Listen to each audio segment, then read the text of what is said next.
Hello everyone, welcome to M. पिछली वीडियो में हमने जहाँ तक पढ़ा था आज हम उसके आगे कंटिन्यू करेंगे। तो पिछली वीडियो में हमने देखा था पत्तियों के बारे में, जालिका रूपी सिरा विन्यास और समांतर सिरा विन्यास। जालिका रूपी सिरा विन्यास में हमने एग्जाम्पल देखा था गुड़हल की पत्ती का और गुलाब की पत्ती का, और समांतर सिरा विन्यास में हमने देखा था केले और घास की पत्तियों का। तो हमने पत्तियों के बारे में देख लिया था, आज हम उसके आगे देखते हैं। क्या आपको लगता है कि पत्तियों में पाए जाने वाले सिरा विन्यास के आधार पर पौधों के समूह बनाए जा सकते हैं? तो क्वेश्चन दिया गया है, क्या आपको लगता है कि पौधों में पत्तियों के आधार पे भी समूह बनाए जा सकते हैं? तो हाँ, बिल्कुल बनाए जा सकते हैं। जालिका रूपी सिरा विन्यास के आधार पे और समांतर सिरा विन्यास के आधार पे बनाए जा सकते हैं। आइए अब पौधों की जड़ों के बारे में जानने का प्रयास अन्वेषण करते हैं। क्या सभी पौधों में जड़ें होती हैं? क्या ये जड़ें एक जैसी होती हैं?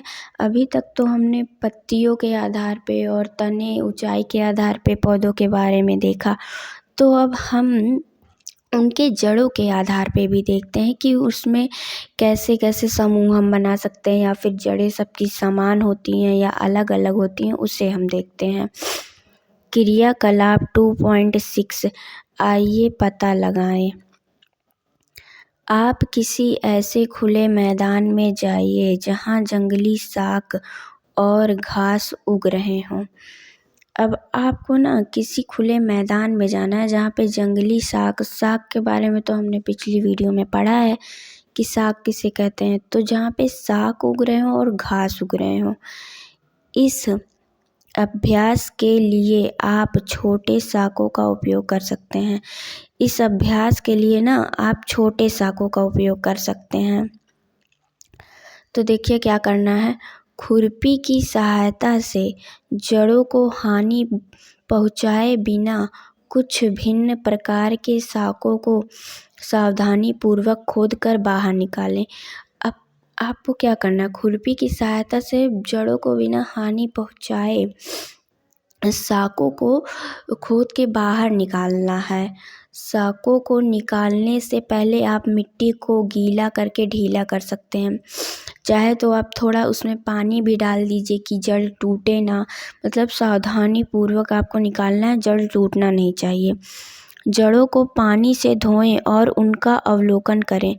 अब आपको जो जड़ निकली है, जो आपने निकाला है, उसको पानी से धुल लीजिए अच्छे से, लेकिन टूटे ना जड़। अवलोकन के पश्चात शाक को दोबारा लगाकर सुनिश्चित करें कि शाक लगातार जीवित रहे और वृद्धि करे। अब जब आप अवलोकन कर लेते हैं तो उसके पश्चात आपको पुनः वो जहाँ पे था वहाँ पे उसको लगा देना है, फेंकना नहीं है। आपके द्वारा एकत्रित किए गए पौधों की जड़ों में क्या समानताएं और क्या भिन्नताएं हैं? जब आपने जड़ों को एकत्रित किया, मतलब पौधों को देखा, तो उसमें क्या समानता और क्या भिन्नताएं आपने पाई? चित्र 2.5 का और चित्र 2.5 का में प्रदर्शित पौधों की जड़ों में आप क्या भिन्नताएं देखते हैं? इन दो जो जड़ों के प्रकार में दिया गया, इन दोनों में आप क्या भिन्नताएं देखते हैं? चित्र 2.5 का में सरसों के पौधे की जड़ों को ध्यानपूर्वक अवलोकन करें। अब आपको ये सरसों के पौधे में जो है, इसको ध्यान से अवलोकन करना है आपको, सरसों के पौधे को। इस पौधे की जड़ में एक मुख्य जड़ होती है। जब आप इसको ध्यान से देखेंगे ना, तो इसमें एक मुख्य जड़ है, मतलब ये देखिए बीच में एक मुख्य जड़ होती है जिससे छोटी छोटी पार्श्व जड़ें निकलती हैं।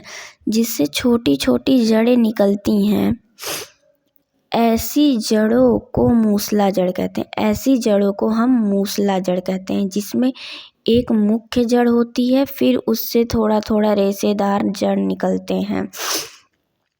मूसला जड़ वाले एक अन्य पौधे का उदाहरण गुड़हल है।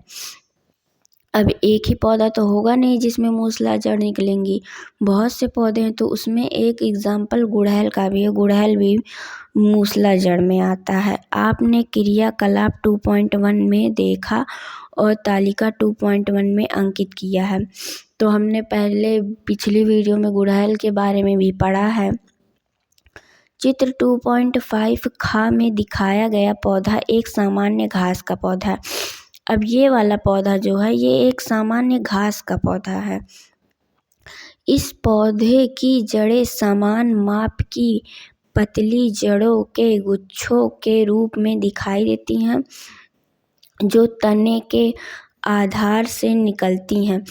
अब ये जो जड़ें हैं इसमें कोई मतलब ये नहीं है कि मेन जड़ है, जैसे इसमें था कि एक मुख्य जड़ होता है, तो इसमें कोई मुख्य जड़ नहीं है, सब जड़ बराबर हैं, सब छोटा छोटा निकला है बिल्कुल। और इसको रेशेदार जड़ और इसको झकड़ा जड़ कहते हैं हम। जिसमें मेन जड़ निकलती है उसको हम मूसला जड़ कहते हैं। जिसमें सारी जड़ें आपस में समान हैं और बिल्कुल रेशेदार हैं, सब बराबर हैं, उनको हम झकड़ा जड़ या रेशेदार जड़ कहते हैं। अब इन दोनों में एक डिफरेंस और है, ये जो मूसला जड़ है वो थोड़ा ज़मीन के अंदर तक होता है, लेकिन ये जो झकड़ा जड़ और रेशेदार जड़ हैं ये ज़मीन के ऊपरी सतह पे ही, मतलब ये ज़्यादा अंदर तक गहराई तक नहीं जाती हैं, ऊपर ही रहती हैं और ये बिल्कुल रेशेदार ही की तरह होती है, तभी इन्हें हम रेशेदार जड़ भी कहते हैं। इसमें कोई भी मुख्य जड़ नहीं होता, ये सबसे ध्यान रखने वाली बात है। और इस मूसला जड़ में मुख्य जड़ होता है जो थोड़ा ज़मीन के गहराई तक जाता है। तो आज की वीडियो को हम यहीं पर एंड करते हैं। मिलते हैं अपने नेक्स्ट वीडियो में एक नए टॉपिक के साथ।